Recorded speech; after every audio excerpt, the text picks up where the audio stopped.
Ok.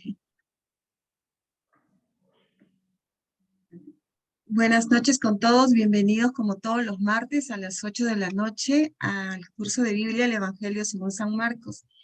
Y hoy día queremos dar la bienvenida especial a todos los hermanitos que se están integrando hoy día a este nuevo curso. Se han ido registrando en el chat a lo largo de la semana y hoy día empiezan con nosotros. Entonces quiero decirles que tengan siempre esa disponibilidad, que nada los distraiga, tengan su mente, su corazón concentrados aquí, apaguen el celular si pueden, pero están aquí con el Señor. Vamos a escudriñar juntos la palabra de Dios, la van a saborear, la van a meditar y van a poder priorizarlo y van a ver que a lo largo de la semana van a ir pensando, pensando y van a venir con más ganas todavía.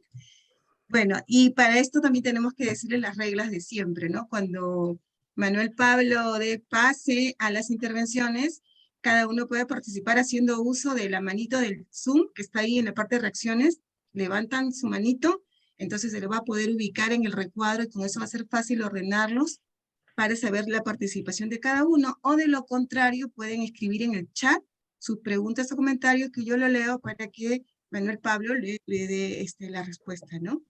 Entonces, como siempre, en cada sesión vamos a invocar al Espíritu Santo, vamos a ponernos en presencia del Señor, para que sea Él quien dirija la sesión de la mano de Manuel Pablo Fernandini, unidos a nosotros, para interiorizar y aprender de la palabra del Señor. Manuel Pablo, ¿tienes la oración, por favor? Sí, Katia, gracias. ¿Listo? ¿Algún voluntario? ¿Quieres que lea? ¿Puedo? Sí, Alicia, adelante. En el nombre del Padre, del Hijo y del Espíritu Santo. Amén. Oración para antes de reflexionar la palabra de Dios. Espíritu Santo, ilumina nuestro entendimiento para que al leer o estudiar la Sagrada Escritura sintamos la presencia de Dios Padre que se manifiesta a través de tu palabra. Abre nuestro corazón para darnos cuenta del querer de Dios y la manera de hacerlo realidad en nuestras acciones de cada día. Instrúyenos en tus sendas para que, teniendo en cuenta tu palabra, seamos signos de tu presencia en el mundo. Amén. Amén. Del Padre, del Hijo, del Espíritu Santo. Del Padre, del Hijo, Espíritu Santo. Amén. Gracias, Alicia. Bueno, hermanos, hermanas, buenas noches. Vamos a comenzar nuestra reunión este martes. Y estamos para empezar la lectura del Evangelio según Marcos en el capítulo 5, versículo 21. Pero como quedamos al final de la sesión anterior, y además considerando que hay varios hermanos que se están incorporando, vamos a hacer un ejercicio que vale la pena, y es tomar un tiempito, espero que sea solamente la primera parte de la reunión, para hacer un repaso, una recapitulación de lo visto hasta ahora en el tema del Evangelio según Marcos, ¿no? Y ahí voy a pedir la participación de ustedes, que sea una cosa dinámica, entretenida y ágil. No tenemos que hacer un resumen largo porque lo hemos leído todos, sino más bien rescatando los aspectos que realmente nos han marcado, que nos han quedado, que nos han iluminado más. Entonces voy a poner como fondo de esta parte la figura de Marcos con el león, que ya dijimos, el león representa a Marcos. Esto viene de una iconografía antigua en la iglesia. Desde el principio de la iglesia, prácticamente del segundo siglo, a cada uno de los 4 evangelistas se les identificó con un animal. Y a Marcos con el león, por la manera en que empieza su evangelio, ¿no? El evangelio según Marcos empieza en el desierto con Juan el Bautista, y se supone, hoy ya no existen, pero se supone que en aquellos tiempos, hace 20 siglos, en el desierto de lo que es Israel, eso que llaman mal Palestina, ya les he explicado, incluso ahora con algunos de ustedes leíamos en su Biblia y decía, mira qué lindo, tengo un mapa en mi Biblia, ¿no? Era Katia y Patti, decían, mira, tengo un mapa en mi Biblia, y efectivamente un lindo mapa, pero con un tremendo error. ¿Te diste cuenta, Katia? Dice Palestina en tiempo de Jesús. Y yo vuelvo a decirles, queridas hermanas, Por favor, abran sus oídos y más los ojos. Palestina no existía en tiempo de Jesús. Miren, grave, ¿no? Y en casi todas las Biblias dice Palestina en tiempo de Jesús. Yo le diría a los autores, oye, pero preocúpese un poquito, piensa un ratito. Claro, ahí tiene el mapa Katia. Piensa en un ratito, ¿no? Es como decir, oye, el Perú de Manco Cápac. Oye, y yo le diría, oye, en la época de Manco Cápac, el Perú no existía. Ahora, el territorio existía, se llamaba otra cosa, ¿no? Entonces, no sé si yo soy muy exquisito, ya no creo, ¿no? Yo creo que es interesante que nos ubiquemos, que seamos un poquito cuidadosos y sobre todo acostumbrarnos, porque hay gente que nos escucha que pueden ser más fastidiosos que yo y por ese tipo de tonteras como que nos desautorizan, nos pierden la fe. Entonces, la tierra de Israel es el nombre correcto. Ni siquiera decir Israel. Israel es un país que existe hoy, desde mitad del siglo XX, pero el país de Jesús era la tierra de Israel. En hebreo se llama Eretz Israel, ¿no? La tierra de Israel. Ese es el nombre correcto. Entonces yo podría decir, si pusiera mi mapa en un lindo libro, el país de Jesús o la tierra de Israel en tiempo de Jesús. Y estaría bien. Pero decir Palestina en tiempo de Jesús es un poquito como que, un poquito prematuro, ¿no? Hay un problema de algunos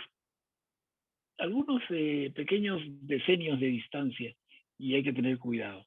Pero bueno, a cada uno se le decía de los evangelistas, se le identifica con un animal y en particular a nuestro querido Marcos, que es el que estamos estudiando, se le identifica con el león porque el león era un animal que abundaba en aquella época en el desierto de la tierra de Israel y los desiertos vecinos. Hoy no encuentras ninguno, ¿no? Entonces, luego, por ejemplo, a Lucas se le representa por un toro. A Mateo se le representa por una figura humana. ¿Por qué? ¿Por qué Mateo con el hombre? Porque Mateo empieza hablando de la genealogía de Jesús. Entonces, hombre. Y al cuarto evangelio, a nuestro querido Juan, se le identifica con un águila. El águila es el animal que vuela más alto y Juan es el evangelista que vuela pero altísimo. El evangelio espiritual. Entonces cada uno con su razón. Y por eso escogí, cuando armábamos esto, dije algo que sea representativo y me gustó esa figura de un Marcos ya viejo, con barba blanca y con un león a su lado, que es su figura, ¿no? Bueno, un primer punto en el repaso rápido, y le pediría que sean ustedes los que puntualicen. ¿Quién es este Marcos de quien estamos estudiando? Ok, es un evangelista, ¿no? Escribe este evangelio, pero ¿quién es? ¿Qué podemos decir de él así brevemente? ¿Qué autoridad tiene Marcos para escribir un evangelio? ¿Es que andaba al lado de Jesús? ¿Es que era uno de los 12 apóstoles? ¿Qué dicen ustedes?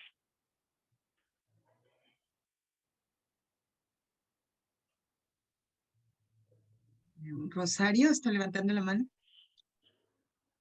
Y luego Magdalena, ¿sí? Sí, Marcos era uno de los evangelistas que andó con Pedro. Pedro, el que viene a ser el representante del Papa, porque Jesús dijo, tú serás Cefas, que significa piedra, y sobre ti edificaré mi iglesia. Entonces, Pedro era mayor, por supuesto, y Marcos siempre estaba al lado de él. Entonces aprende todo lo que le dice Pedro, pero él tenía, su lengua era hebrea. Y en ese tiempo se hablaba en griego. Entonces, Marcos no era muy ducho en el idioma griego, pero llega a hacer su evangelio de una forma sencilla y entendí. Eso puedo aportar. Gracias, hermana. Gracias. Elena, Ah, ¿puedes activar tu Magdalena, micro? sí. Sí, ella levantó la mano también. Ya, yo quería solo decir que Marcos ha escrito su evangelio para los romanos y por eso, porque los romanos no conocían al Antiguo Testamento, Marcos quería, no habla, no habla mucho de las profetas del Antiguo Testamento, pero empieza más su evangelio con los milagros que ha hecho Jesús para demostrar, para demostrar que Jesús era realmente hijo de Dios, tenía fuerza sobre la naturaleza, sobre enfermedades, sobre demonios. Entonces era realmente hijo de Dios, era como Dios. Eso quería solo aportar. Gracias. Sí. ¿Alguien más? Ok, entonces se han dicho cosas importantes, ¿no? Cosas importantes. O sea, la autoridad de Marcos para escribir un evangelio no viene porque él fuera un discípulo directo de Jesús. No lo fue. No es uno de los 12 apóstoles. Marcos no es uno de los 12 y con toda seguridad. Y lo pueden revisar en sus Biblias. ¿Quiénes eran los 12? Marcos no es ninguno de ellos. Marcos no tiene el contacto directo con Jesús en la vida terrena de Jesús. Lo pudo haber conocido circunstancialmente como que tú de niño conoces a una persona amigo de tus padres, ¿no? Ah, el tío tal. Pero que lo hayas disfrutado, hayas conversado, hayas conocido su pensamiento, su ser, no, para nada. Entonces, como dijo nuestra hermana, Marcos, cuando escribe este evangelio, es a partir de lo que escucha a su maestro, que fue Pedro. Eso es perfecto. Efectivamente, Marcos, su idioma natal, su idioma materno no es el griego. Él habla, y más que hebreo, es arameo. El idioma de ellos es el arameo, que es la madre del idioma hebreo como del idioma árabe también. Entonces Jesús mismo hablaba en arameo. Si conocían un poco de hebreo, por cultura, porque era la lengua religiosa, pero el arameo era la lengua corriente de la tierra de Israel. Y ellos hablaban arameo. Pero cuando Marcos está en Roma acompañando a Pedro y escribe, como bien dice Magdalena, para ese público objetivo que son romanos paganos convertidos en seguidores de Jesús, escribe en griego, para que le entiendan. Si no, se quedaba el tema perdido, ¿no? Si tú, no sé, a ver un idioma que es lejano para nosotros, si tú hablas rumano, un ejemplo, ¿no? Tú hablas rumano y vienes al Perú, bueno, aprenderás castellano y aunque sea un poco limitado tu castellano, escribirás en castellano o no quieres que te entiendan. El tema entonces es que el griego era en aquella época el idioma universal. Era lo que es el inglés ahora. Entonces Marcos dice voy a escribir en inglés, entre comillas, le hace, voy a escribir en griego. Y le sale un texto con problemas de conocimiento del idioma, con problemas de limitación en los tiempos, los verbos y las formas, pero que igual lo logra bastante bien, bastante bien. Entonces, hasta ahí hemos llegado. La pregunta relacionada, y a ver si alguien la contesta rapidito también, es ¿y por qué Marcos escribe este evangelio? Ese es un tema interesante. Recordarlo, tenerlo así en la punta de la lengua. ¿Por qué Marcos escribe? Ok, ya sabemos quién es, pero ¿por qué escribe? ¿Qué necesidad de escribir? Eso lo hemos visto, pero a ver quién se acuerda. Es estudiar su motivación, ¿no? ¿Qué motiva a Marcos a escribir un evangelio? El evangelio venía siendo desde el acontecimiento de Jesucristo, cuando Marcos escribe, prácticamente habían pasado 40 años desde la pasión, muerte y resurrección de Jesús, 40 años. Y el tema no se había perdido, se mantenía como tradición oral. Oral. El mismo Pedro, el maestro de Marcos, él transmitía oralmente toda su experiencia y toda su mirada de Jesús. Entonces, ¿por qué Marcos se aloca y escribe? ¿Qué pasa? ¿Qué sucede para que esto ocurra? Magdalena, ¿está levantando la mano? Sí, cuando los romanos han destruido el templo de Jerusalén en año 70, creo que esto ha sido el motivo para Marcos de escribir el Evangelio por el deseo de no perder todo, porque como cuando los romanos han derivado una revolución de los judíos, ¿no? Todo era en peligro de desaparecer. Así me Perfecto. acuerdo. Sí, gracias Magdalena. Gracias. Esa respuesta es válida, pero le falta una parte. A ver, otra persona, otro hermano, otra hermana, le falta una parte. O sea, lo que ha dicho Magdalena es correcto, pero falta otra razón tan importante como esa, ¿no? Magdalena ha dicho, en el año 70, que es justamente el año en que se publica el Evangelio según Marcos, los romanos, aplastando una revuelta judía, destruyen el templo de Jerusalén, entre otras medidas. Ok, eso produce un tremendo desconcierto, tremendo dolor, que ya los judíos habían vivido antes. Antes, en el año 580 más o menos, antes de Cristo, cuando los babilonios conquistan Jerusalén y destruyen el templo. El dolor que causó la destrucción de Jerusalén fue terrible. Y propició, como ya les he comentado, propició que los judíos empiecen como loquitos a escribir su Biblia.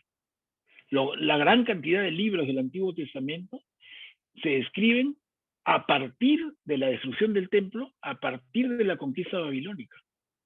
Miren, antes habían salmos, algunos, muy poquitas cosas, pero la gran mayoría, incluso les digo, miren, incluso el libro del Génesis, que conocemos como el primer libro de la Biblia, se escribe por el año 500, después del destierro babilónico. Entonces, estas circunstancias son terriblemente dolorosas. La destrucción del templo de Jerusalén por los babilonios en el siglo V antes de Cristo y la destrucción del templo de Jerusalén por los romanos en el año 70 después de Cristo. Entonces, perfecto, Magdalena, es un excelente motivo que explica por qué Marcos escribe. Pero hay otra razón. ¿Quién se acuerda? Miren, estoy forzando su memoria, pero es que esto tienen que tenerlo, porque si no estudiamos casi por gusto. Porque si usted le pregunta a alguien y se quedan calladas, entonces, ¿qué aprendieron, no? Te diría alguien, oye, estuviste varios meses. Ese profe debe ser malazo, ¿no? Porque no te acuerdas de nada. A ver, por eso las reto. Y son los temas centrales, ¿ah? ¿Por qué Marcos escribe? Beatriz, creo que quiere intervenir. Es que te veo sin micro. Perdón. Bueno, Pedro ya estaba, creo que había muerto. Pedro, entonces tenía que quedar registro de lo que él le había contado o lo que le había contado a Marcos, ¿no? Porque él era pues su ayudante, su apoyo. ¿Ya? Sí, diríamos como dicen los chicos, tibio. Todavía no es caliente, ¿no? Pero está bien orientado, pero falta. ¿Ves? Tienen que tener más contundencia.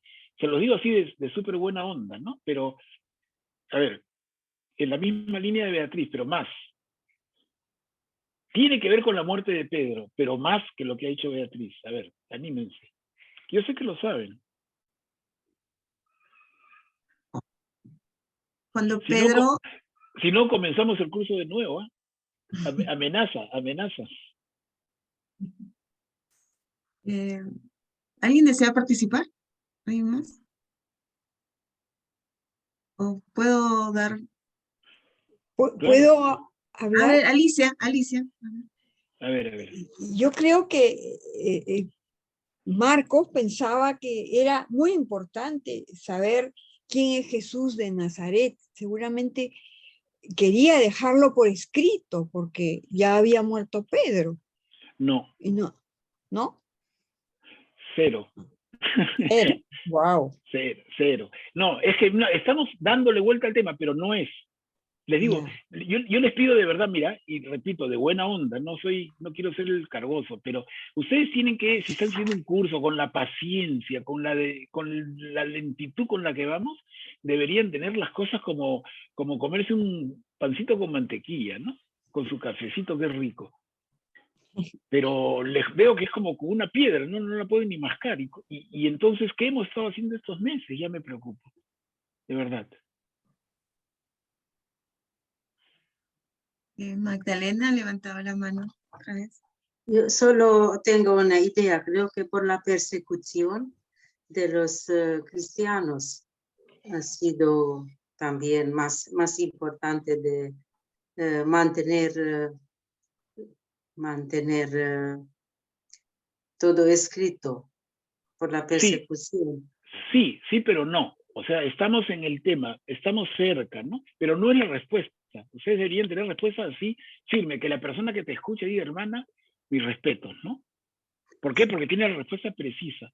Y hablar con autoridad, o sea, con esa seguridad que te da el saber. Claro, hay cosas que no serán fáciles, pero esto sí es fácil. Esto es como que 2 más 2 es 4. Lo que pasa es que no han repasado. Yo lo he dicho, y está grabado. Y lo he dicho 2 veces. Lo he dicho cuando vimos el curso introductorio y lo he dicho cuando tuvimos la primera clase del Evangelio según Marcos. 2 veces les he dicho. Ya se olvidaron. Miren, les voy a decir, y seguramente van a decir, claro, y van a ver que es fácil. Miren, Pedro tenía discípulos, seguidores, que iban a su casa en Roma todas las tardes, en las famosas tertulias que hasta ahora se tienen, ¿no? Las personas mayores, de repente ahora van los nietos, se sientan alrededor del abuelo, y el abuelo les cuenta de cuando en Lima no había luz eléctrica, como me contaba a mí mi abuelo, que es, bueno, una época anterior, pero cuando venían de provincia a Lima y tenían que venir en vapor, porque venir en caballo era peligroso, y el vapor, y que venía, ¿no? y anclaba en el Callao, y historias que eran como de película, y eran realmente experiencias de los abuelos en mi caso. Entonces, esas tertulias de Pedro no eran para que Pedro cuente cuentos de ese tipo, esas tertulias eran para que Pedro les cuente de Jesús, de su experiencia con Jesús. No la historia de Jesús, sino la experiencia que Pedro había tenido con Jesús. Y Pedro tenía unas charlas maravillosas, inspiradas, llenas del Espíritu Santo. Y la gente se acostumbró a visitarlo permanentemente. Habían unos que iban los lunes, había el grupo de los martes, habían los del miércoles, había el grupo de los jueves que ahora se juntan con el martes, habían diferentes grupos que lo visitaban. Pero siempre era Pedro el que daba las charlas, digamos, y siempre era Marcos, su ayudante, el que estaba a su lado. Primera gran razón. Marcos se ganaba siempre. Ahora, si en medio de la charla tocaban la puerta, Marcos iba a abrir y regresaba. Si Pedro se atoraba, Marcos iba, le traía un poco de agua y regresaba. Y siempre a su lado, ¿no? Interesadísimo por lo que decía su maestro. ¿Qué sucede? Que así pasan años y la gente feliz de escuchar a Pedro. ¿Escribir? ¿Para qué? Si ahí está mi maestro y le entiendo perfectamente. Pero sucede algo triste pero real. Sucede que ejecutan a Pedro. Los romanos, por orden del emperador Nerón, matan a Pedro. Y cuando Pedro muere, ¿no? Una muerte histórica. ¿Se acuerdan que lo crucifican y Pedro pide que la cruz la pongan de cabeza? Porque él no merecía morir como Jesús. Y entonces, sobre el dolor y sobre lo horrible de la cruz, de cabeza. Bueno, Pedro muere, ¿y qué pasa con esos discípulos de Pedro? Esa gente que iba a escucharlo permanentemente. Esa gente, inteligente y también inspirada, de verdad que inspirada, esa gente conversa entre ella y dicen, oye, lo que Pedro nos enseñaba, que ha sido maravilloso, nos ha abierto el camino de Jesús, nos ha mostrado lo que significa ser un seguidor de Jesús, ¿no? Nosotros celebramos las asambleas y partimos el pan, lo que sería nuestra Eucaristía, y todo eso corre el riesgo de perderse, porque ya no está Pedro. Entonces se dan cuenta que lo que ustedes contestaban estaba tibio, casi caliente, pero no era final. ¿Por qué Marcos escribe el Evangelio? Porque ese público que tenía Pedro, esos discípulos de Pedro, le dicen: Marcos, el maestro no está, por favor, tú pon por escrito lo que él nos enseñaba. Entonces, esa es la respuesta, hermanos. Marcos escribe su Evangelio en respuesta a un pedido que le hacen los caballeros seguidores de Jesús, que conocían a Jesús a través de Pedro. Y en el momento que Pedro es ejecutado, en el momento que Pedro muere, ellos sienten la necesidad de que eso, para que no se pierda, se ponga por escrito. Esta es la respuesta. Ahora, en el entorno está lo que dijo también nuestra hermana Magdalena. El libro, aparece este libro en el año 70 y justo coincide con la destrucción del templo de Jerusalén, la segunda destrucción, lo que llamamos el segundo templo, ¿no? El primer templo se destruye con los babilonios, se reconstruye con el regreso del destierro y el apoyo del rey Ciro de Persia, pero queda medio tela, ¿no? Medio telaraña, dirían los chicos. O sea, aunque un templo ya levantado, pero no muy bonito. ¿Y saben quién va a ser el gran arquitecto que pone el templo en el nivel más esplendoroso que nunca tuvo? Nada menos que un odiado personaje. ¿Cómo es la historia? Es Herodes. Herodes, el bandido ese que decía, háganme ceviche de niños, ¿no? Niños en vez de arroz con pato, arroz con niños. O sea, maten a los niños. Ese Herodes era un arquitecto extraordinario. Y ese Herodes supervisa él mismo la hermoseada del templo de Jerusalén. Algunos dicen mal, Herodes reconstruyó el templo. Eso no está bien. El templo había sido reconstruido 500 años antes, cuando regresan los israelitas, los judíos del destierro babilónico, pero Herodes lo hermosea, y lo hermosea como nunca había sido, ni siquiera en el mejor tiempo del rey Salomón. Y ese es el templo que conoce Jesús. Pero ese templo es destruido por los romanos en el año 70. Entonces, ese elemento también cuenta. También lo que dijo nuestra hermana Magdalena en la última intervención, cuando dice hay persecución de judíos y hay persecución de cristianos. Claro, eso está en el entorno y es importante. Pero la respuesta precisa es que Marcos escribe el Evangelio a pedido de las personas que se habían convertido en seguidores de Jesús a través de escuchar las prédicas de Pedro. Y mientras Pedro estaba, felices de escucharlo. Pero cuando Pedro ya no está, esa es la respuesta. Ustedes deberían tenerla, pero más corta, ¿no? Yo me demoro en explicar, pero para que lo entiendan más. Pero digamos que ustedes esto lo traducen en su mente y cuando alguien te pregunte, ¡pam!, la respuesta, ¿no? Y eso te da un nivel de autoridad, si quieres, ¿no? Cuando tú hablas, el que te escucha va a decir, caramba, ¿no? Gracias. Pero si no, quedarse callados no vale nada, ¿no? Porque si no, te cochinean todavía. Oye, te quedas callada, estuviste ¿cuántos años en tu curso de Biblia? Ja, ¿no? Mientras que tú estabas aburrido en tu curso de Biblia, yo me iba a jugar deportes, a jugar cartas, ¿no? Aproveché mejor mi tiempo que tú. Cosa que sabemos que no es cierto. Pero es que tenemos que tener respuestas, si no, ¿para qué nos preparamos? Pero bueno, ese es el antecedente. Ya hemos visto entonces quién es Marcos, hemos visto por qué escribe, hemos visto que cómo escribe, por qué es tan atrevido de escribir si no fue uno de los apóstoles, no conoció directamente a Jesús. Él no estuvo al lado de Jesús escuchando sus enseñanzas y viendo sus portentos. No, él no estaba. ¿Cómo sabe? Ya sabemos, ¿no? Es Pedro. Oye, Marcos escribe en un griego medio telaraña, ¿no? Medio misio, medio básico. Claro, si no era su idioma materno. El idioma materno de Marcos era el arameo. Y si quieres, que conocía un poco de hebreo también. ¿Y por qué escribe? Por la razón que hemos dicho. Escribe a pedido de los seguidores de Pedro cuando Pedro es martirizado. ¿Se dan cuenta que entonces las cosas tienen respuestas precisas? Y dentro de eso, claro, tenemos más argumentos, el contexto histórico, importante, ¿no? Hasta ahí vamos, vale la pena el repaso, ¿no? Miren, yo pensaba que esto iba a ser muy rapidito y que me iban a contestar en una, pero no. Ahora no sé si seguir mirando los capítulos que ya vimos, de repente, otra vez vamos a regresar al capítulo 1, ¿no? ¿Se acuerdan la primera línea del Evangelio según Marcos? ¿Quién la puede narrar así de memoria? No sean vivos de mirar. Porque eso ya deberían tenerlo en su memoria. No se escucha, Tatia. Perdón, comienzo de la buena noticia de Jesús, Hijo de Dios. Ya, te comiste una cosita.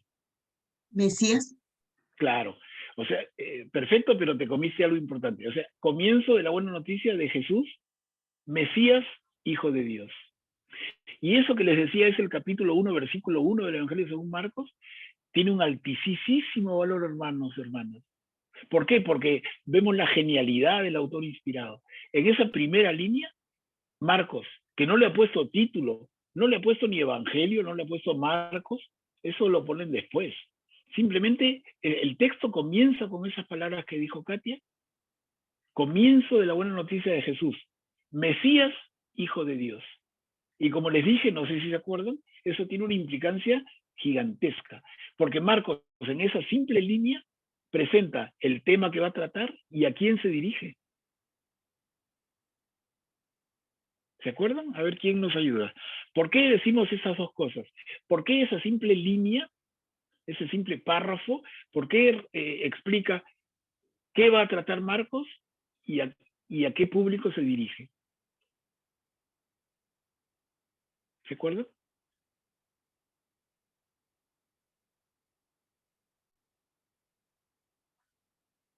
¿Nadie? Rosario. Rosario, activa tu micro, ¿no? Está apagado.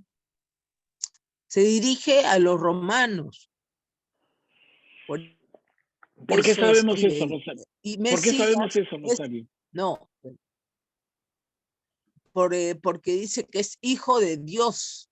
Entonces, ¿Ya? para que los romanos escuchen quién había sido Jesús, y también él es el Mesías esperado por los judíos, para que los judíos se enteren de que Jesús había sido el Hijo de Dios. No, pero si tú le dices, Por ese Rosario, mismo motivo. está tibio, mira otra vez, ¿no? No los quiero cochinear, pero les digo para que sean más enfáticos. Si tú le dices a un judío que Jesús es hijo de Dios, mira, si no te prende fuego, te mata a pedradas, porque es una blasfemia total. No sé si te das cuenta. Decirle a un judío que Jesús es hijo de Dios es una blasfemia. Eso se castigaba con la muerte a pedradas. ¿Y por qué les digo esto? A ver quién me contesta. ¿Por qué es una blasfemia para un judío? La respuesta es bien sencilla. Porque Dios no tiene hijos. ¿Que atribuyas a Dios un hijo? ¿Qué estás hablando? Es una blasfemia para el judío. Dios es uno solo. ¿Se acuerdan de el corazón de la fe de Israel? El Shema Israel. Shema en hebreo significa escucha. Escucha Israel, el Señor, tu Dios, es uno solo. Y sigue, ¿no? El Señor es uno, no, que ese uno tiene hijo. ¿Qué estás hablando, no? Entonces, ponte al medio, hermanita, y pum, pum, pum. Te caen unas roquitas por la cabeza y era el sacrificio del que hablaba una blasfemia. Miren, entonces decirle a un Me judío... refería a que era el Mesías que esperaban los judíos. Ya, entonces tú me decías que... Hijo de Dios era para que escuchen los romanos. Ya, entonces para que quede claro para todos, ¿no? ¿A quién se dirige el Evangelio? ¿A qué público se dirige el Evangelio? ¿A los romanos? A los gentiles. ¿Nada más? No, porque si solamente fuera a los gentiles, bastaría decir Jesús el Hijo de Dios. Pero cuando tú dices Jesús, Mesías, Hijo de Dios, es que tiene dos públicos. A todos los Tiene dos pueblos. públicos. Entonces, Marcos Judíos y dice, romanos. te voy a dar la buena noticia de Jesús. Mesías, y como usando la palabra de Rosario que yo recuerdo que la usé, Mesías, escuchen judíos, Hijo de Dios, escuchen romanos. Tiene dos públicos. Y por eso la entrada tan extraordinaria.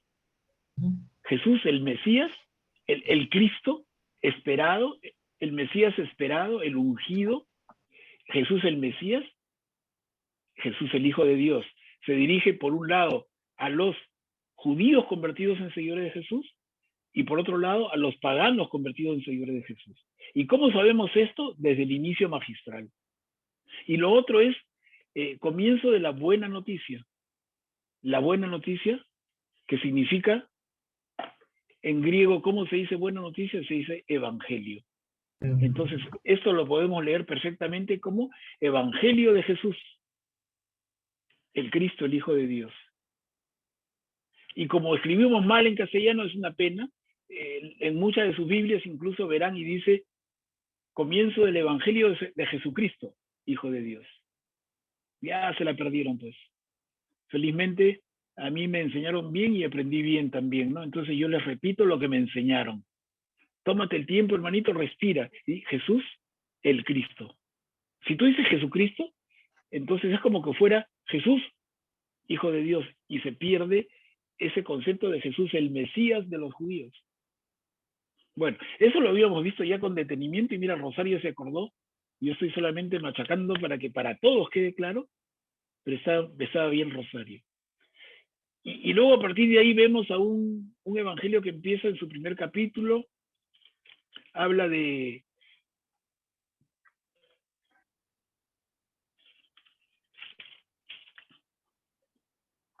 del bautizo de Jesús, ¿no? Y cómo cuando Jesús es bautizado por Juan, al salir del agua, nos dice el evangelio, Jesús vio que los cielos se rasgaban y que el Espíritu Santo descendía sobre él como una paloma. Ya estudiamos eso, no quiero volver, de verdad que nos quedaríamos otra vez como en el primer día, pero ¿qué significa que el cielo se rasgue? Parece que fuera una metáfora, unas palabras elegantes del evangelista, pero tiene algún significado además. El cielo se rasga, dice, como una característica de ese momento. Jesús sale del agua bautizado, el cielo se rasga y el Espíritu baja sobre él como una paloma, en forma de paloma. ¿Qué significa que el cielo se rasgue? Explica la misión de Jesús. A ver, ¿quién se anima? A ver, María Teresa está levantando la mano. María Teresa, activa tu micro. Listo. ¿Aló? ¿Sí? Sí, ahora sí te escuchamos. Bueno, a mí se me quedó ese paralelismo con el templo, con el velo del templo. ¿Con el velo del templo en qué sentido, María Teresa? Digo por los demás, ¿no? Porque si alguien no se acuerda, un poquito más clarita. O sea, ¿qué pasa con el velo del templo? Que se rasga y entonces es ¿Cuándo se rasga? ¿Cuándo se rasga el velo del templo? Bueno, cuando muere Jesús, cuando Ahí está. Listo, eso es, ya está la respuesta, ¿ves? Claro, ya. Lo que pasa es que te lo he sacado con cucharita, pero sí, tú lo sabes. Y es bueno que así, clarito. Esto tiene un paralelo con el final de la vida terrena de Jesús. En el momento que Jesús muere en la cruz, el mismo evangelio según Marcos, les contaba, y lo vamos a ver después, pero nos dice que en el momento de la muerte de Jesús, que el cielo se oscurece, el velo del templo se rasga. Entonces, miren, el evangelio comienza con una escena en la cual, entre otras cosas, el velo del cielo se rasga. Y la vida de Jesús termina, y el evangelio termina con el Jesús muerto, y el velo del templo se rasga. Y el paralelismo, como dice nuestra hermana María Teresa, es absoluto. Y te da un sentido a por qué Jesús viene al mundo, por qué Dios se encarna, por qué Dios se hace hombre. Y decimos, y a veces repetimos desde el viejo catecismo que teníamos chiquito en el colegio, ¿no? No, Dios se hace hombre, Jesús viene al mundo para liberar al hombre de sus pecados, decíamos de niños, ¿no? Y abrir las puertas del cielo. Pero es exactamente. ¿Y cómo se representa? Miren, hermanos, durante siglos, desde que el pueblo de Israel tiene su templo en carpa de lona, que le llamaban la tienda del encuentro, la tienda del encuentro separaba la zona santa del Santísimo, que era una zona muy pequeñita, la separaba con un velo. Ese velo hacía que si tú estabas en la adoración, no podías ver la zona del Santísimo. Estaba cubierto. ¿Qué había en la zona del Santísimo? Fundamentalmente, ¿recuerdan? El Arca de la Alianza. Entonces, el Arca de la Alianza está detrás del velo, detrás del telón, imagínense un cine, un teatro, detrás del telón está el Arca de la Alianza. Ese recinto pequeño se llama el Santo Santorum, o Santísimo. Y nosotros los fieles estamos del otro lado, del lado más grande. Y nosotros oramos al Santísimo sin verlo. Sin verlo, porque lo cubre un velo. Esto simboliza clarísimamente al hombre, varón y mujer, separados de Dios, separados por el pecado original. La misión de Jesús es restaurar la relación del hombre con Dios. Es abrirnos las puertas del cielo, restablecer la relación que se había roto. Y qué mejor manera de simbolizarlo, así hasta como artísticamente, literariamente, de manera clarísima cuando queremos verlo, de que se rasga el velo. ¿Se dan cuenta? Entonces, hay un velo que cubre el Santísimo. Y si ese velo se rompe, tú puedes ver a través de él. El bautizo de Jesús al comienzo del Evangelio, el cielo se rasga. La muerte de Jesús en la cruz al final de este Evangelio, el velo se rasga. En cualquiera de los casos, tú estás frente al Santísimo, pero no hay nada que se interponga entre tú y él. Tú estás frente a Dios, pero tu relación se ha restablecido. Se ha roto el velo, se ha rasgado el velo. ¿Se dan cuenta? Miren, no sé si no les parece maravilloso, ya me peleo con ustedes, ¿no? Miren el arte, la finura, la delicadeza de este evangelista, de este autor inspirado, que es tan básico, ¿no? Decíamos, Marcos, el primer evangelio, bien básico, medio limitadito el pobre. Miren, tremendo. ¿Cómo serán los otros, no? Tremendo es Marcos. Es hermoso. Sí, creo que Guillermo había levantado su mano, ¿no? Sí, Manuel Pablo, está Guillermo levantando. Hay un comentario en el chat, pero creo que ya lo aclaraste. Es el acceso de todos a Dios. Apuesto. Guillermo. No, yo quería decir una cosa, Manuel.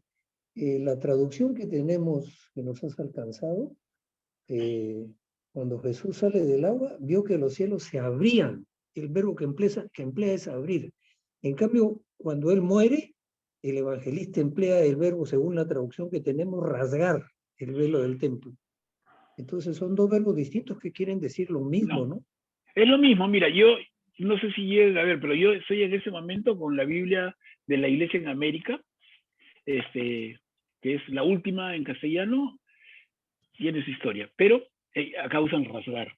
Les leo a la letra lo que es una Biblia traducida al mismo original griego y dice: Jesús vio que los cielos se rasgaban. O sea, traducción, ¿no?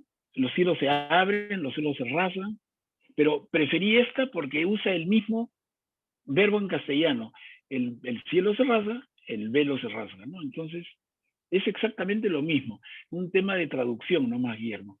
Por eso les digo yo, les comentaba, yo trabajo a la vez, y ahí a veces mi esposa se ríe, pero cuando preparo cualquier tema tengo 4 o 5 Biblias abiertas y veo lo mismo en las 4 o 5, porque no es que tengan diferentes fuentes, es la misma, es la fuente original del texto griego, pero en las traducciones ahí encontramos pequeñas cositas, ¿no? Entonces, me gusta estudiar comparando y se me aclara a mí mismo. Mejor que un diccionario es otra Biblia. Es bien interesante ejercicio. Claro, hay que tener paciencia y método, pero es valioso.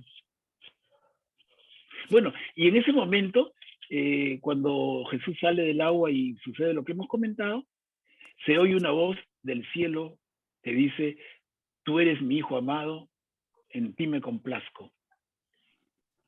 Esa voz es la voz de Dios Padre.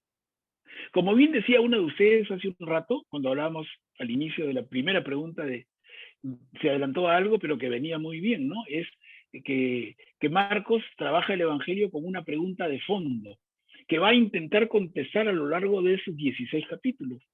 ¿Cuál es esa pregunta? La pregunta es: ¿quién es Jesús? Él quiere dar a conocer ante las personas que lean su Evangelio, quiere dar a conocer quién es Jesús. Es como decir su propósito entre líneas, ¿no? Entre líneas, durante todo el Evangelio, está esa pregunta latente: ¿quién es Jesús? Y miren cómo, ya desde el primer capítulo, Dios Padre contesta: este es mi Hijo amado, en quien me complazco.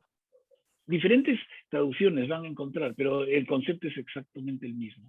Y luego tenemos la escena de Jesús en el desierto, las tentaciones, son 3 tentaciones. Jesús 40 días, convive con las fieras, y las fieras no le hacen daño, y los ángeles lo cuidan, ¿no? Ya hablamos de eso, pero les digo, miren cuánto habría para tener clarito, si no ni siquiera nos va a alcanzar hoy día para repasar todo, pero voy a ir mucho más rápido. Y luego las primeras palabras de Jesús en el Evangelio según Marcos, que otra vez deberían tener ustedes, pero sí clarísimas cuáles son. Cuando Jesús dice: el tiempo se ha cumplido, el reino de Dios está cerca, conviértanse y crean en la buena noticia, ¿no? Entonces, si tú dices, oye, ¿cuáles son las primeras? Que es un tema interesante, ¿eh? En cada uno de los 4 evangelios, yo desde hace años que estudio con paciencia y dedicación. A ver, ¿qué es lo que dice Jesús? Primero en uno, en otro y en el otro evangelio. Y no es lo mismo. Pero en Marcos es bellísimo. En esta versión de Marcos, ¿no? El tiempo se ha cumplido, el reino de Dios está llegando, el reino de Dios está cerca, conviértanse y crean en la buena noticia. Crean en el evangelio. Y luego entonces Jesús llama a sus 2 primeros discípulos y a 2 más. Luego hay una curación de un hombre poseído, ¿no? Está la suegra de Pedro, a quien Jesús cura. Está Jesús sanando a muchos enfermos. Está Jesús diciendo: vamos a otra parte, también prediquemos allí. Él no ha venido solamente para quedarse en un pueblo, en una ciudad, ¿no?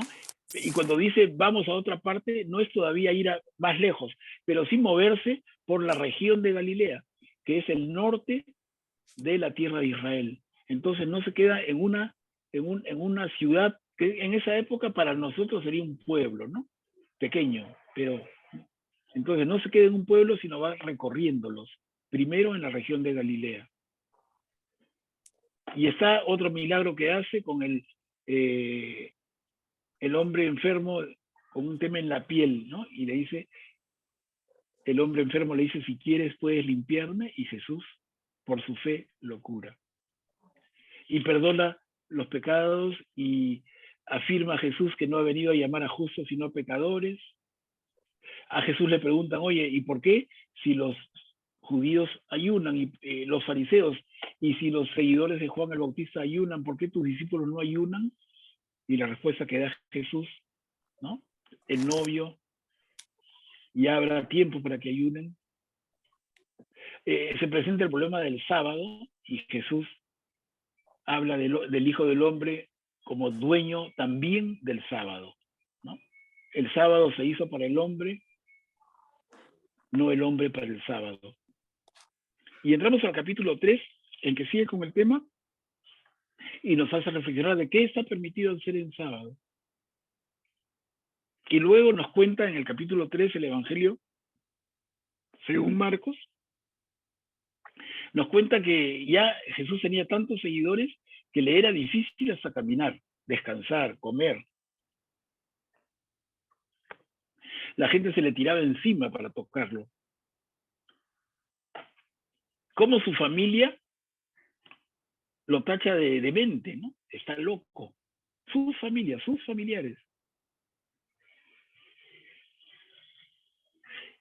Viene el tema que nos detuvo un poquito cuando los dirigentes judíos lo acusan de ser poseído por el demonio, de actuar por delegación del demonio cuando hace sus milagros, ¿no? Y ahí viene esa frase dura de Marcos 3, capítulo 3, versículo 20. A ver un ratito. 29, ¿no? Cuando habla de ese pecado que no será perdonado jamás y que causó polémica. Yo a propósito les pedí que lo vieran con calma para el siguiente martes y finalmente concluimos que no hay tal cosa como un pecado que nunca pueda perdonarse. Ese es un estilo muy propio de los judíos para expresarse y arrinconarte y hacerte reaccionar. Pero en la interpretación correcta de esto, no es que algo no se perdone, por favor, porque si no Jesús mismo contradeciría todo lo que sabemos, porque luego nos enseña con tanta fuerza que siempre se perdona al arrepentido. Entonces, ¿cuál es ese pecado que no se perdona, entre comillas? Es el pecado de aquel ser humano que rechaza a Dios. Ese ser humano que rechaza a Dios se autocondena. Pero si luego se arrepiente, será perdonado. Todos son perdonados. En la medida en que se arrepientan, ¿no? En la medida en que se arrepientan. Ese es el primer paso. Y sobre eso hablamos bastante. Miren, de aquí está ese tema que también es bien picante, cuando Jesús dice, ¿quiénes son mi madre y mis hermanos? ¿No? Está él en un recinto con la gente que lo sigue, y alguien entra y le dice, maestro, tu madre y tus hermanos están fuera. Y esto a veces podría también llevarse a interpretaciones incorrectas. No es que él quiera decir, mi madre y mis hermanos no valen nada, no. Acá está subrayando en ese estilo duro, confrontacional, como poniendo plumón rojo, letras negritas y subrayado, tamaño de letra 20. Está diciendo, los que están conmigo son los que están de mi lado, ¿no? De mi lado, los que están dentro, no los que están fuera. ¿Quiénes son mi madre y mis hermanos? Los que están dentro. Esa idea de, luego nosotros podemos llevarla fácilmente a la iglesia. Los que están dentro de la iglesia o los que están fuera de la iglesia. Los que aceptan a Jesús o los que rechazan a Jesús. ¿Quiénes son mi madre y mis hermanos? Luego nos cuenta en el capítulo 4 ya Marcos que Jesús enseñaba muchas cosas empleando parábolas y nos cuenta la parábola del sembrador, que es magnífica. Es magnífica, de una actualidad enorme. Y dijimos que al final del camino esto hay que verlo también como, claro, sabemos que el sembrador, que la semilla y todo esto, pero lo que yo les decía, por favor reflexionen, es ¿qué nos toca a nosotros? ¿Qué te toca a ti y a mí, hermanos, hoy, siglo XXI? Año 2022, mes de noviembre, mes de octubre, en la ciudad de Lima, o donde estemos del territorio americano, ¿no? ¿Qué te toca? ¿Qué te corresponde hacer? Ah, que venga el sembrador y eche su semilla nomás. Y yo, bien pasivo, ¿no? Me echo de panza, me rasco, que sea el otro el que trabaja. Esa actitud no es la actitud de un cristiano. Entonces, cuando Jesús nos cuenta esto, hay un mensaje en el fondo muy lindo. Y es que a ti te toca trabajar en preparar tu tierra. Porque Él va a sembrar siempre. Pero si tú eres un negligente, un descuidado, un ocioso, esa tierra va a estar dura, seca, pedregosa, y la semilla va a caer y no va a germinar. Entonces, ¿qué nos toca? Preparar la tierra. El Señor siempre se acerca, el Señor te da 1000 oportunidades, se te presenta en miles de formas, pero tú tienes que hacer tu parte, preparar tu corazón para recibirlo, ¿no? Ese es el gran mensaje para mí, y lo discutimos en su momento, ¿no? Lo dialogamos bastante. Bueno, y Jesús mismo explica esta parábola. ¿Recuerdan los diálogos que se armaron? Algunas otras parábolas relacionadas. Decía Jesús, el reino de Dios es como un hombre que esparce semilla en la tierra. El reino de Dios es como un grano de mostaza. Dice, la más pequeña de las semillas que luego se convierte en un tremendo y frondoso árbol que da tanta sombra, ¿no? Estamos acá, ¿todavía no tienen fe? Les pregunta Jesús a sus discípulos, y entramos al capítulo 5, hasta donde hemos llegado. Espíritu impuro, sal de este hombre, ¿no? En la tierra de los Gerasenos, que un hermano me preguntaba dónde queda Gerasa, y ahí nos quedamos, ¿no? ¿Dónde queda Gerasa? Gerasa queda cruzando el río Jordán, al otro lado del sur del mar de Tiberíades, o el lado de Galilea. Esa es la zona de Gerasa, en una región que se llama Decápolis, ¿no? 10, Decápolis, 10 ciudades. Y en esta zona de Gerasa, donde viven los gerasenos, como decir Lima, los limeños, ¿no? Un hombre está poseído, y es lo que vimos en la última reunión al terminar, ¿no? El espíritu de ese hombre poseído, Jesús lo saca y lo mete en una piara de cerdos que terminan desbarrancándose y ahogándose. Y los pastores salen despavoridos, ¿no? Despavoridos, y van a contar al pueblo. Eso es, hermanos, lo que hemos ido viendo y analizando con calma, con paciencia, en estas semanas. No son muchas, pero ya son varias, analizando el Evangelio según Marcos.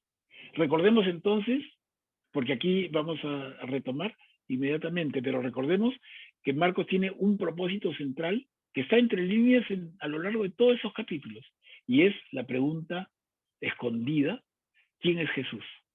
Y entonces él, con esa pregunta, va a ir tratando de desvelar el misterio, de a pocos. Ya hizo en el capítulo 1, ya hizo hablar a Dios Padre. Eres mi hijo amado, en ti me complazco.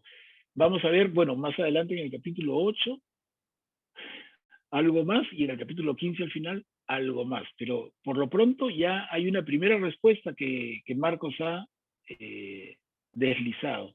Una respuesta clarísima, pero que no es entendida. Imaginemos, nosotros estamos conociendo a Jesús a través de ese evangelio y queremos entender, y vamos viendo cómo en la construcción del argumento van apareciendo detalles, ¿no? Hasta aquí entonces, hermanos. Y aquí continuaríamos, porque nos quedamos acá. Marcos capítulo 5, versículo 21. Pero no sé, antes de continuar, ¿algún comentario? El intento hemos dedicado 1 hora, miren, 1 hora, pero aprovechando de que son hermanos nuevos que se han incorporado al grupo, pero por otro lado, asegurarnos de nuestro avance. Eso es importante, asegurarnos de nuestro avance y que quede lo más claro posible todo, ¿no? No tendría sentido correr, y cuando terminamos nos quedamos con una tremenda duda. No, entonces, mejor un poquito de refresco y la cosa ayuda. Manuel Pablo, buenas noches. Sí, adelante. Hola, ¿qué tal?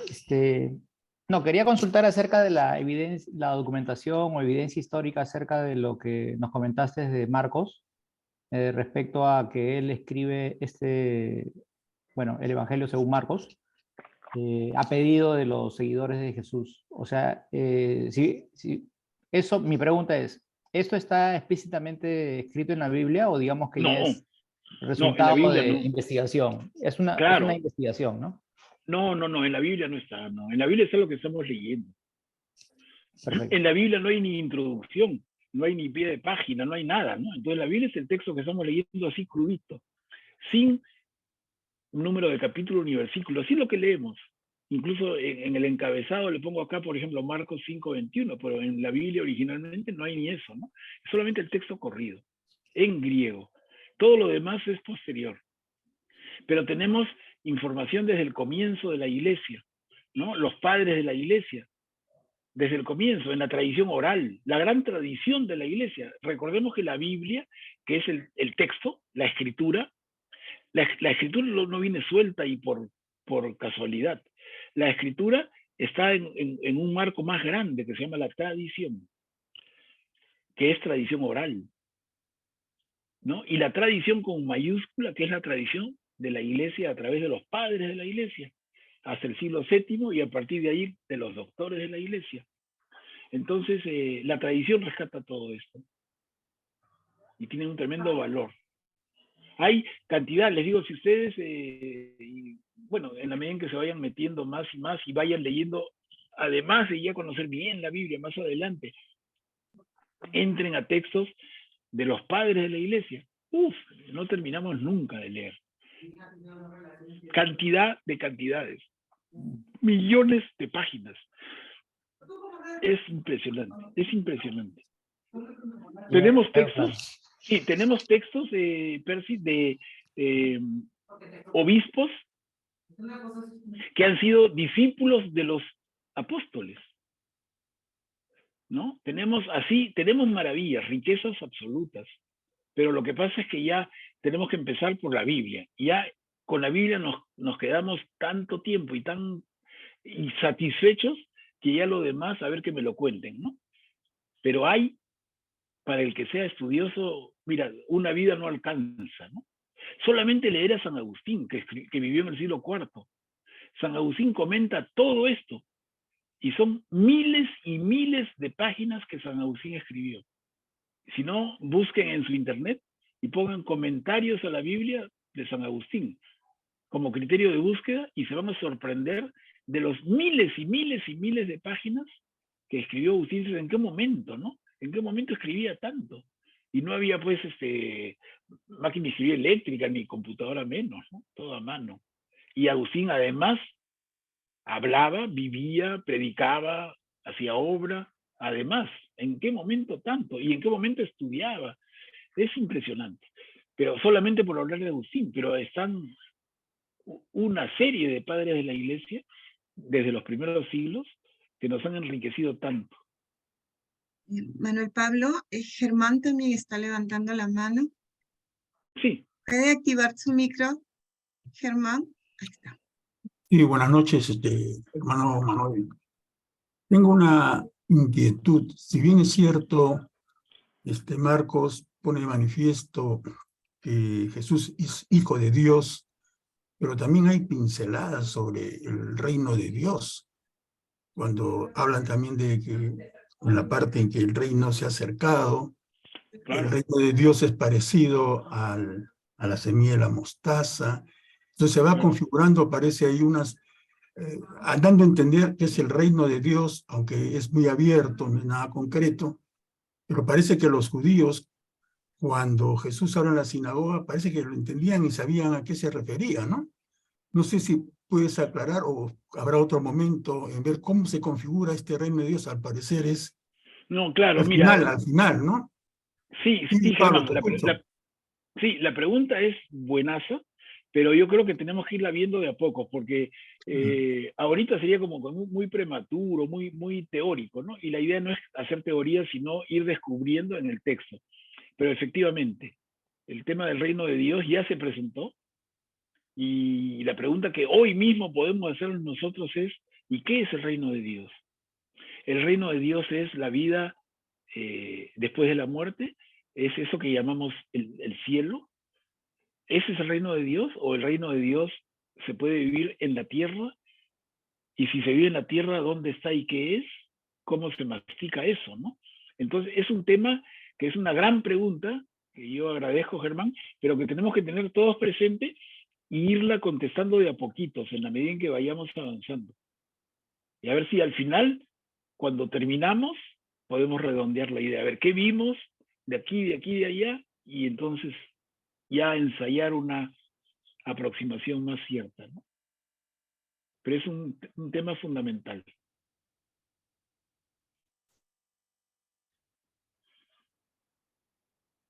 Bueno, entonces leemos, miren, Marcos capítulo 5, versículo 21 y siguientes, hasta terminar el capítulo 5. Mi hijita se está muriendo. ¿Alguien que pueda leer? Yo leo, hermano Pablo. Gracias, Lenny. Mi hijita se está muriendo. Cuando Jesús regresó en la barca a la otra orilla, una gran multitud se reunió a su alrededor y él se quedó junto al mar. Entonces llegó uno de los jefes de la sinagoga, llamado Jairo, y al verlo, se arrojó a sus pies, rogándole con insistencia: mi hija se está muriendo. Ven a imponerle las manos para que se cure y viva. Jesús fue con él y lo seguía una gran multitud que lo apretaba por todos lados. Se encontraba allí una mujer que desde hacía 12 años padecía de hemorragias. Había sufrido mucho en manos de numerosos médicos y gastado todos sus bienes sin resultado. Al contrario, cada vez estaba peor. Como había oído hablar de Jesús, se le acercó por detrás entre la multitud y tocó su manto, porque pensaba: con solo tocar su manto quedaré curada. Inmediatamente cesó la hemorragia y ella sintió en su cuerpo que estaba curada de su mal. Jesús se dio cuenta enseguida de la fuerza que había salido de él. Se dio vuelta y dirigiéndose a la multitud preguntó: ¿quién tocó mi manto? Sus discípulos le dijeron: ¿ves que la gente te aprieta por todas partes y preguntas: ¿quién te ha tocado? Pero él seguía mirando a su alrededor para ver quién había sido. Entonces la mujer, muy asustada y temblando, porque sabía bien lo que le había ocurrido, fue a arrojarse a los pies y le confesó toda la verdad. Jesús le dijo: hija, tu fe te ha salvado. Vete en paz y queda curada de toda tu enfermedad. Todavía estaba hablando cuando llegaron unas personas de la casa del jefe de la sinagoga y le dijeron: tu hija ya murió.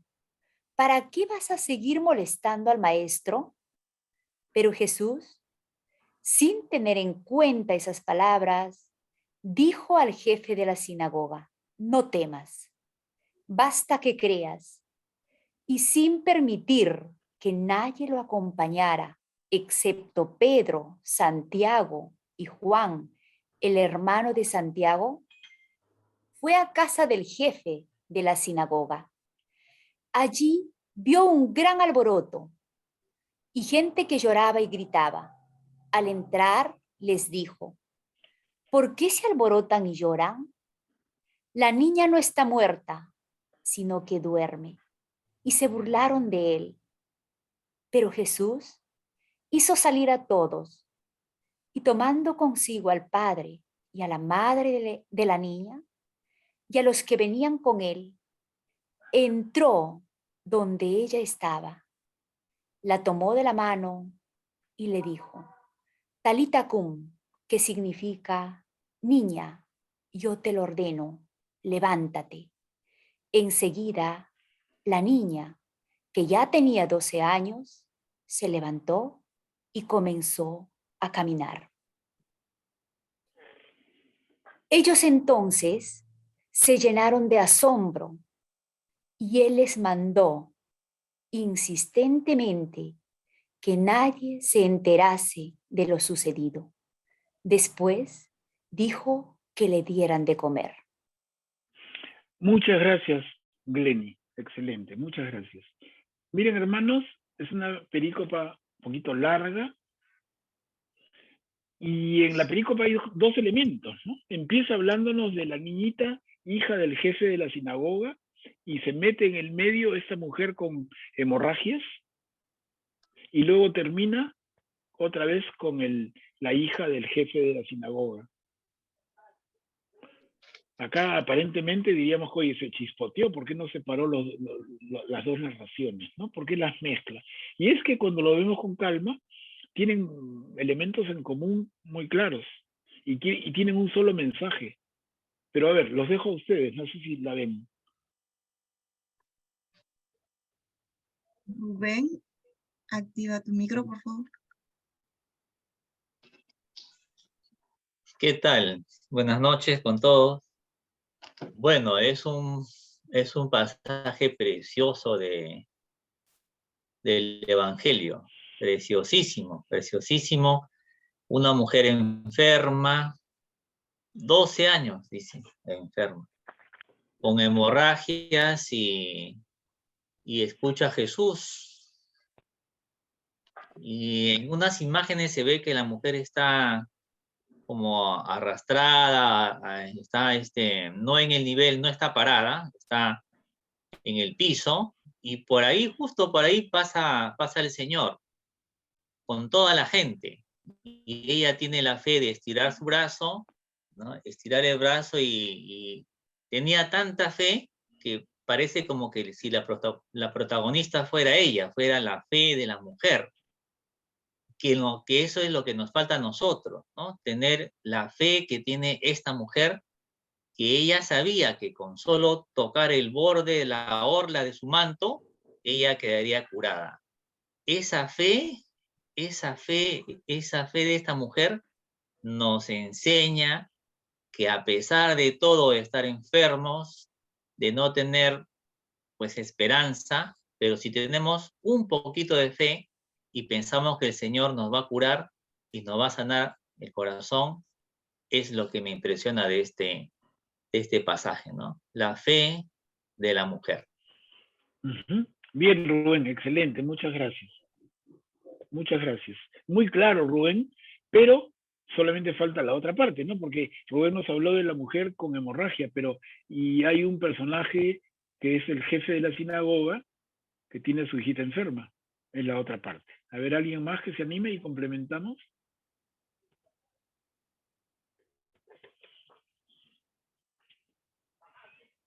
El jefe de la sinagoga, Jairo, le ha ido a pedir a Jesús que cure a su hija. Y lo leemos un poquito, ¿no? Miren, es el jefe de la sinagoga. ¿Qué significa que sea jefe de la sinagoga? ¿Qué fe profesa ese señor Jairo? Yo creo, hermano, yo creo que jefe de la sinagoga eran personas que no creían en Dios, ¿no? ¿Cómo no? ¿Cómo no creían en Dios? O mejor dicho, eran judíos, pues, ¿no? Que todavía estaban... Pero mira, Meche, un judío te escucha decir eso y se arma la guerra mundial. Sí, como decías al comienzo, ¿no? Si un judío me escucha decir eso, me fusila, No, ¿verdad? ¿cómo va a ser que un judío no crea en Dios si viven por Dios? Así es. No, No, lo por que eso pasa digo es que eran jefes, eran soldados y ellos tenían mucha autoridad por su gente que estaban a cargo, ¿no? No, pero un jefe de la sinagoga es como decir el párroco. ¿Cómo va a ser soldado? No, es el párroco, el equivalente, digamos, ¿no?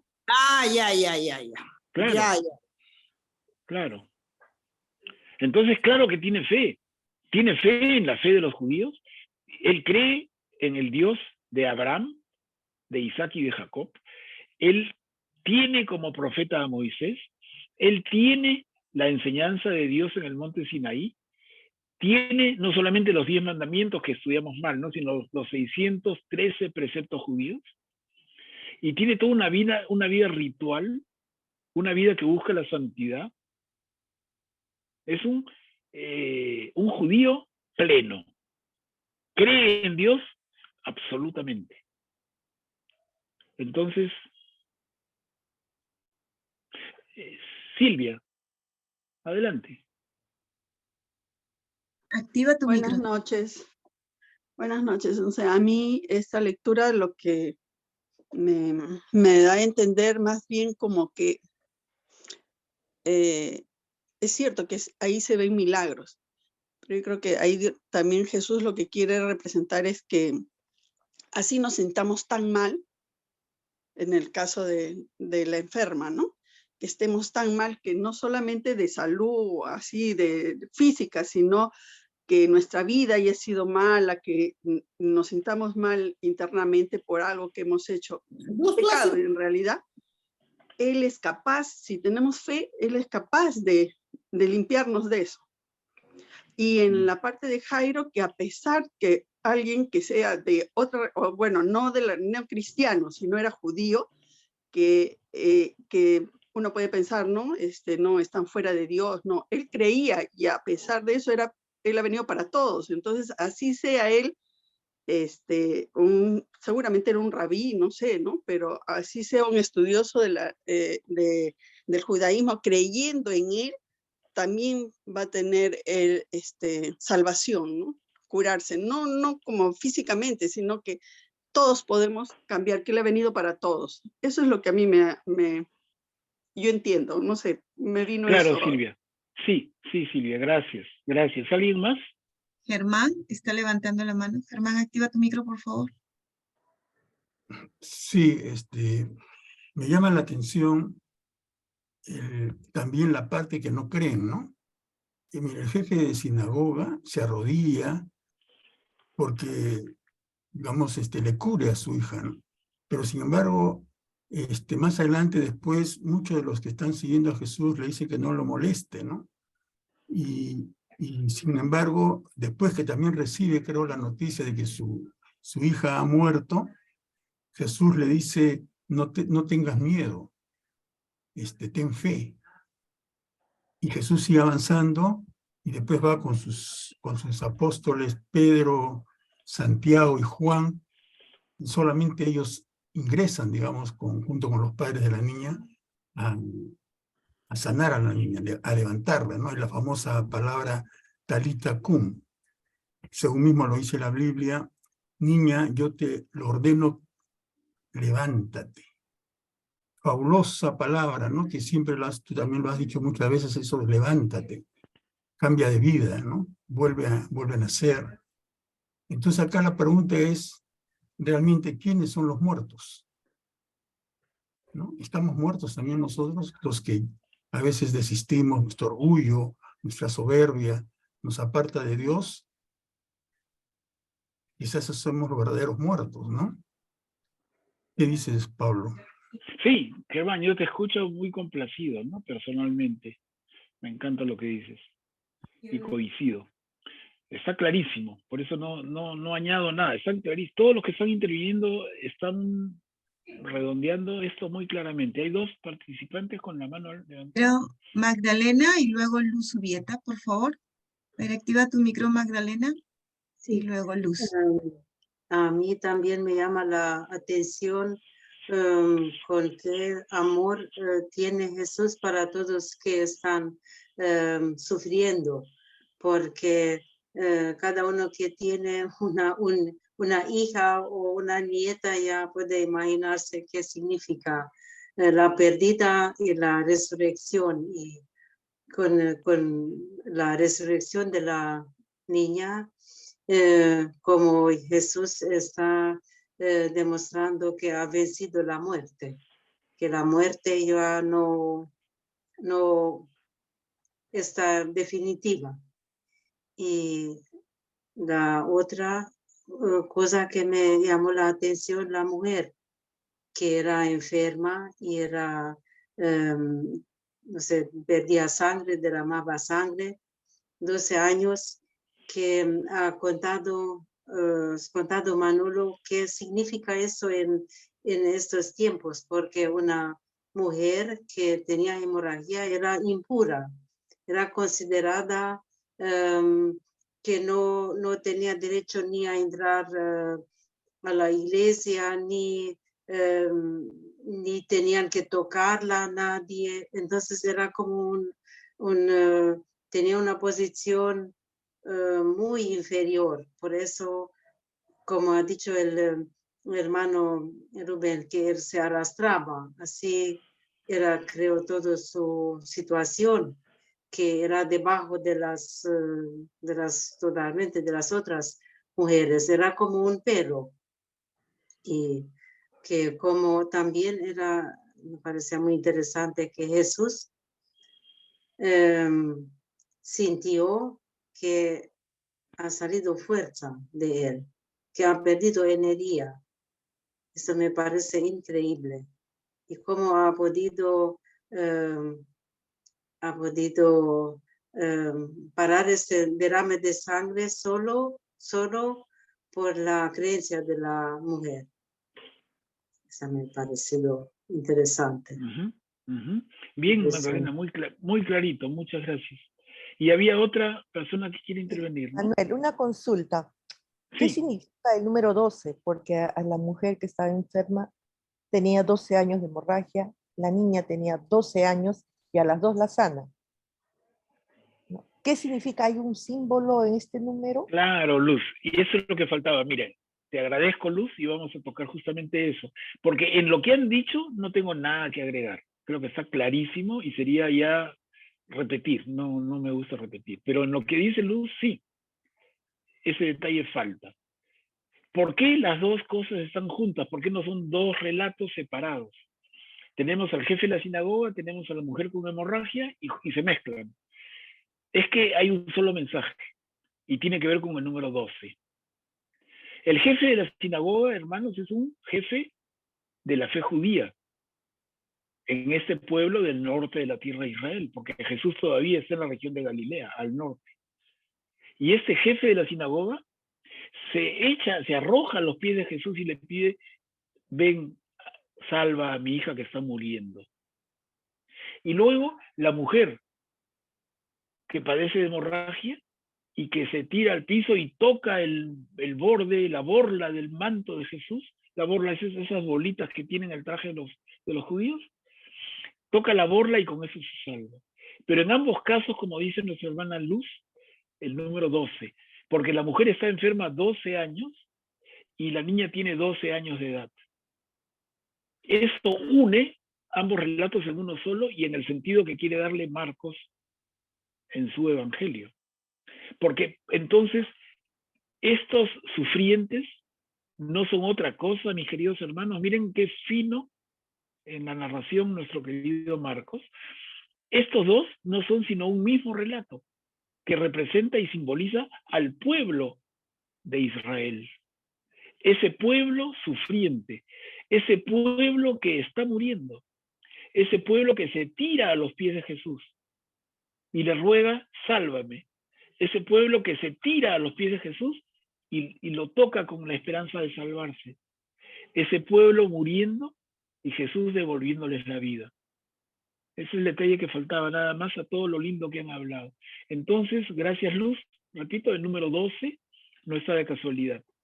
Está 12 años de la niña, 12 años enferma de la mujer, 12 tribus de Israel, ¿no?, que es la nación entera de Israel, que está muriendo. ¿Qué les parece? Y todo lo demás que han dicho, que está perfecto, ¿no? Miren, hermanos, solamente hemos avanzado este poquito, ya son las 9:30, ¿no? No quiero tampoco excederme de las horas, pero voy a marcar aquí para comenzar ya sin ninguna demora el próximo martes. Pero valió la pena, creo, distraer la primera hora larga en un repaso, en un reforzar conceptos, pero para darles un mensaje también. O sea, cuando terminamos una sesión, yo les pido de verdad, por ustedes mismos, hermanos, repasen, vuelvan a leer, vuelvan a pensar. ¿Qué dijimos en este punto? ¿Qué dijimos en el otro? Tomen notas, apunten, rásquense la cabeza, vean la grabación de nuevo. Pero si no, corremos el riesgo de que todo el esfuerzo de reunirse los martes, y para algunos también los jueves, va a ser quizá casi como inútil, ¿no? Porque ¿qué podría quedar? Como que te quedó del colegio. O sea, ¿te acuerdas del curso de, no sé, ¿te acuerdas del curso de historia en el colegio? Ucha, hermano, mira que bien poquito, ¿no? ¿De qué te acuerdas del curso de historia universal? Que te sacaba pues conejos del cerebro, ¿no? Bueno, algo de Napoleón, pero no me preguntes más. ¿De qué más me acuerdo? De la unificación italiana, Algo hablaron Camilo Cabur, Garibaldi, pero no me digas nada más porque tampoco, ¿no? Y el mundo antiguo así, Egipto, Grecia y Roma, que era el tema de los primeros años de secundaria en Historia Universal. Egipto, Grecia y Roma. Pero de ahí no me preguntes más. Entonces nos queda un conocimiento como que bien lejano, ¿no? Bien lejano, bien... Y yo te escucho y digo, sí, efectivamente fuiste al colegio porque algo te acuerdas, pero de verdad que no te sirvió de tanto, ¿no? Bueno, eso pasó y pasó. Pero con este estudio, en nuestra madurez, en nuestra plenitud, estamos, la mayoría de nosotros, en nuestra mejor edad. Hay estudios de la Universidad de Harvard, nada menos, que hablan que las personas que pintamos la cabeza blanca estamos en la mejor edad cerebral. Y no digo que todos estén viejos como yo, pero les doy el rango. ¿Eh? Miren, dato verífico y lo pueden confirmar. La edad de plenitud del cerebro humano, la edad de plenitud, cuando el cerebro humano está más preparado para recibir la mayor cantidad de información y procesarla, se da entre los 60 y 70 años.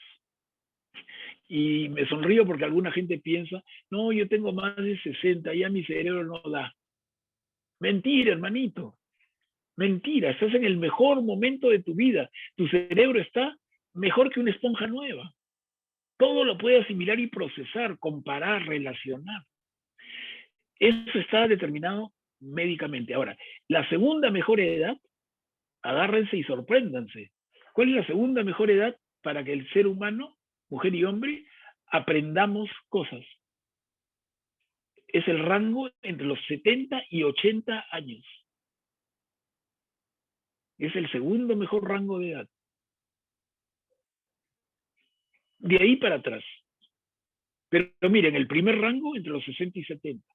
Ahí caemos varios, yo de cajón. El segundo rango entre los 70 y 80. El segundo mejor momento. Y miren cómo son los paradigmas, ¿no? Algunos de nosotros, casi todos, quizá todos, hayamos pensado, no, en mi edad ya no se puede aprender. Más falso, como decía mi abuelita, ¿no? Más falso que peseta de plomo. Miren, miren cómo estamos llenos de prejuicios, llenos de ideas que son equivocadas. Entonces yo retomo eso, ¿y por qué lo digo? Estamos en una oportunidad de nuestra vida, en esta etapa de madurez. No todos, porque hay gente mucho más joven también. Pero los viejitos les sacamos la chuchoca, tenemos mejor cerebro, pues ¿qué van a hacer, chicos? Espérense que tengan nuestra edad. Porque tenemos un momento espectacular. Pero aprovechémoslo. Si solamente yo me conecto el martes, escucho, termino, bueno, yo me acuerdo algo y... No, eso no es, pues. No es. De verdad, al que quiera hacerlo tampoco no somos quien para juzgar. Pero los invito, los motivo, los comprometo a hacer un poquito de esfuerzo. Entonces, ¿cuál es ese esfuerzo? Como hemos visto en el ejercicio de la primera hora de hoy, es, a ver, en cada punto que tocamos, ¿cuál es el tema central? ¿Quién está escribiendo esto? Marcos. ¿Quién es Marcos?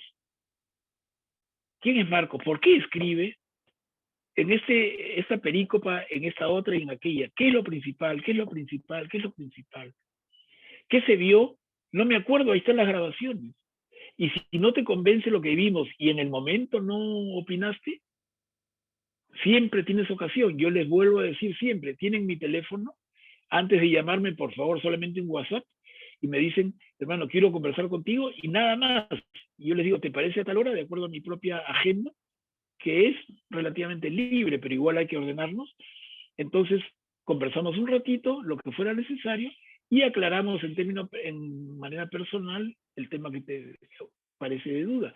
De repente la duda te aparece luego de la sesión y tienes un recurso maravilloso, úselo. ¿Cuál es? Abre tu Biblia y en los pies de página vas a encontrar bastante referencia a eso que de repente es duda tuya. Léelo. Y si todavía te queda la duda, nuevamente, y yo feliz de conversar contigo. Y luego, si el tema es que lo considere de interés general, lo hacemos público, ¿no? Sin decir la persona. Yo no voy a decir, oye, Perico Los Palotes dijo esto. No. Uno de los hermanos mencionó esto y me parece interesante compartirlo. ¿Se dan cuenta? Entonces, así aprendemos. La otra forma es no aprender. La otra forma es reunirnos los martes. Esto es un masaje para el alma, ¿no? Es una agüita bendita para el espíritu. Hablamos de Jesús, qué lindo. Y chao, hasta el próximo martes, ¿no? Pero eso sería aprovechar poco esta oportunidad de enriquecer cada uno su propia fe. Primero que nada, ¿quién es el primer beneficiado de esto? Uno mismo, ¿no? El propósito de esto, uno mismo al acercarse al Evangelio, al conocer al Jesús del Evangelio, al conocer al Dios de la Biblia, uno mismo se gana, porque fortalece su fe, aclara su mente, aclara su corazón. Te acercas a Jesús. Segunda ganancia es las personas que te rodean.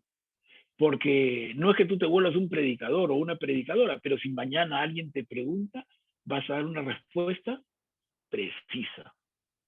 Que de repente puede significar la conversión de alguien. Mira lo que te digo. ¿No? Entonces, no es que el primer fin sea convertirlos a todos en catequistas. Ojalá que todos salieran catequistas, pero el primer fin es fortalecer tu fe. ¿Por qué? Porque al conocer a Jesús, vas a amarlo más.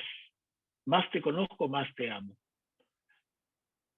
Entonces, la primera ganancia es a ti mismo. La segunda ganancia es a tus personas cercanas, a tus hermanos en la fe. Y así va creciendo, ¿no? Pero todo está en que lo aprovechemos. Bueno, les digo esto como una, no sé si ya son palabras ociosas, pero tratando de motivarlos, hermanos. Vamos a quedar aquí, estamos en la hora. ¿Hay alguien que ha levantado su manito? Sí, adelante. Meche, activa tu micro, por favor, señora Meche. Ahí, dele. Toca la pantalla, dele clic ahí en el micrófono. Ya, perdón, muchas gracias. Esto es una gran oportunidad para poder ir conociendo, como dijiste tú, hermano. Yo no puedo amar a alguien que no conozco, ¿no? Gracias por esta oportunidad que nos están dando de poder conocer a Jesús para amarlo y no quedarnos con eso, ¿no? Sobre todo en la familia. Primero empezar por la familia para también darlo a conocer, ¿no? Sí, Les Meche, doy muchas gracias. por esta noche y el próximo martes, Dios mediante, estaré también conectada. Gracias. Gracias, Meche.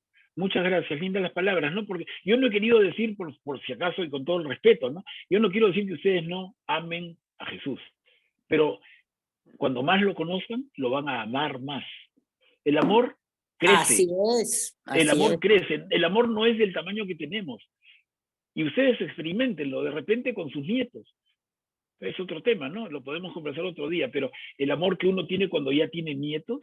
Entonces, mi hijo mayor me preguntó, en una oportunidad, cuando mi nietecita, que tiene ahora 17 años, recién cumplía 2, y me dijo, miren, hace 15 años, mi hijo mayor me preguntó, me dice, papá, mi hijo es bien agudo, bien profundo, ¿no? Y me dijo, yo estaba en el piso, en la alfombra con mi nieta, y él sentado en el sillón, mirando la escena. Y me dice, papá. Y yo le digo, sí. Y en su voz grave me hace una pregunta. Tú a mí, cuando era chico, me querías tanto como quieres a Bianca. Yo le digo, casi me caigo de espaldas en el piso. Tremenda pregunta, hermanos, de mi hijo. Mi hijo era un hombre casado, tenía esta hijita linda, mi nieta mayor. Papá, ¿tú me querías tanto como la quieres a ella? Yo no, ¿por qué? Porque entonces después yo no le contesté en ese momento más que una respuesta corta, pero después, ya sin Bianquita, que los niños entienden todo, le dije, oye, conversemos con un café. Y nos fuimos por un café por la casa y le digo, a ver, compadre, ¿por qué me preguntaste esto? Y me dice, la verdad es que yo no me acuerdo que me hayas querido tanto. Lo que yo veía en la relación tuya con mi hija me daba sana envidia. Ese amor que yo he visto no lo veía, no lo sentí conmigo. Y yo le digo, felizmente, gracias a Dios, que una de mis formaciones es de psicología profunda, ¿no? Porque si no, yo mismo hubiera entrado en shock. Pero yo, como soy psicoanalista, antes de estudiar la Biblia en profundidad, me formé en psicoanálisis 10 largos años, entonces entendí y le di la respuesta y me sirvió para mí, pero le digo, no lo había pensado. Pero es que la respuesta es bien sencilla y les digo con cargo a que lo conversemos otro día. La capacidad de amar crece, mis queridas hermanas. En la medida en que tú como ser humano vas madurando, como persona, mujer y hombre vas madurando, mientras más maduro, también paralelamente crece tu capacidad de amar. Entonces la pregunta de mi hijo era una percepción perfecta. Cuando él nació cuando yo era muy joven, entonces digamos que cuando él tenía la edad de Bianquita, yo tenía 20 años, 21 años, porque me casé muy joven, 22, ya exagerando. Yo tenía 22 años cuando mi hijo mayor tenía 2. Entonces, mi capacidad de amar cuando tenía 22 años era una. Y mi capacidad de amar con la cabeza blanca cuando tenía mi nieta Bianca, bueno, ya hace 15, era otra. Y había crecido cualquier cantidad. Y le digo, yo no solamente lo digo porque lo estudié en psicología profunda, en psicoanálisis, pero además porque lo he podido comprobar y experimentar en mi vida. No solamente lo dicen los grandes investigadores teóricos de la psicología, lo dice la escuela de la vida. Las personas, en la medida en que maduramos, aprendemos a amar más. Entonces, en ese sentido, la reflexión de Meche, linda y la agradezco, pero yo le añadiría nada más, Meche. O sea, yo sé que ustedes aman a Jesús, pero pueden amarlo más. Y tú has dicho lo perfecto, Meche. Tú has dicho lo perfecto. ¿Cómo amar más a Jesús? Conociéndolo más. ¿Y cómo conocer más a Jesús? Leyendo la Biblia. Ahí está el secreto, ahí está la clave, ¿no? Así, pero más clarito ni nada más clarito. Lee la Biblia y conoces más a Jesús. Conoces más a Jesús y, como dicen los sacerdotes inspirados, ¿no? Para más amarlo, ¿no? Porque así dicen, ¿no? No dicen amarlo más bonito, para más amarlo. Conocerlo más para más amarlo. Miren qué lindo. Gracias, Meche. Bueno, hermanos, ya estamos sobregirados otra vez. Y yo les agradezco mucho y Katia, te dejo para que estés a cargo de la, no sé, alguien haga la oración final. Sí, gracias Manuel Pablo, muchas gracias por la clase de hoy día. Hermanitos, ¿alguien desea hacer la oración de hoy día de cierre, agradecimiento? ¿Puedo hacer la oración? Ok, gracias Glenny. Gracias. Amado Dios, aquí estamos tus hijos. Venimos, Padre de los cielos, con un corazón agradecido. Agradecido por la gran oportunidad que nos das de conocerte, para amarte cada día más, Señor.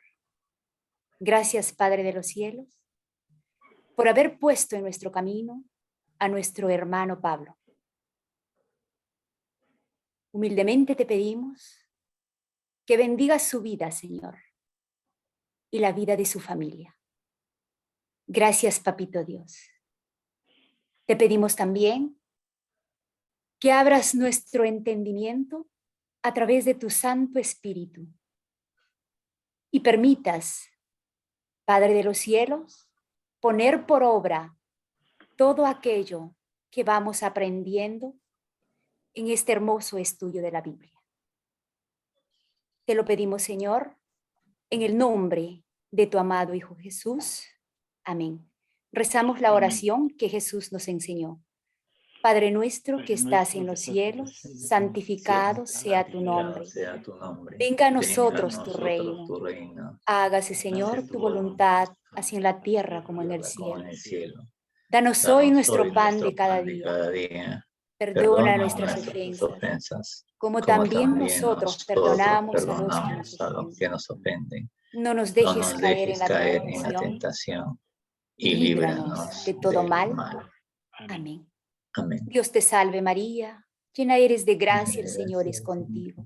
Bendita eres entre todas las mujeres, y bendito es el fruto de tu vientre, Jesús. Santa María, Madre de Dios, ruega por nosotros los pecadores, ahora y en la hora de nuestra muerte. Amén. En el nombre del Padre, del Hijo y del Espíritu Santo. Amén. Amén. Qué Gracias. lindas palabras.